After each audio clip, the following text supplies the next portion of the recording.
Hey, LCBC Worship and Arts team, Merry Christmas. I'm excited I get a chance today to share some passages with you from the book of Isaiah, chapter 9, verses 2 through 7. It says, "The people who walk in darkness will see a great light. For those who live in the land of deep darkness, a light will shine.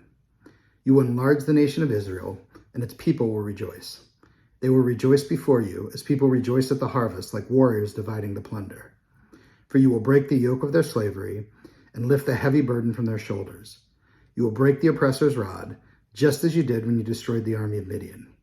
The boots of the warrior and the uniforms bloodstained by war will all be burned. They will be fuel for the fire. For a child is born to us, a son is given to us.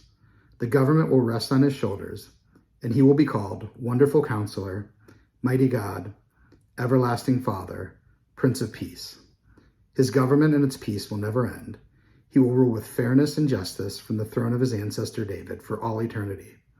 The passionate commitment of the Lord of Heaven's army will make this happen." So when I first read these verses today, like many of you, I was very familiar with the last couple verses where it talks about a child being born and a son being given. Really the start of the Christmas story for a lot of us as we learned it as we grew up. What I don't know that I'd ever read before were the verses above that talk about folks being in despair and slavery and the imagery of kind of war and some of the desperation these people in Israel must have been feeling during this time period.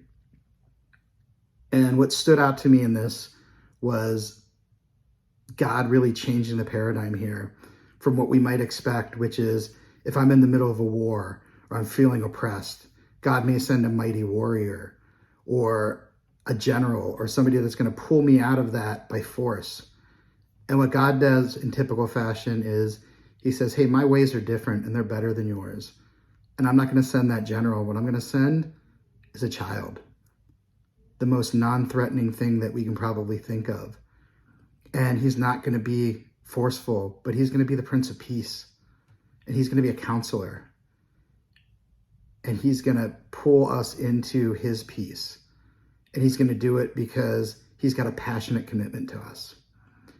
So my encouragement for you today is whatever storm that you're kind of walking through, look around and think about how God might pull you out of that in a way that you don't expect, in the most non-threatening way that you don't expect, that won't just change your situation, but may change your eternity.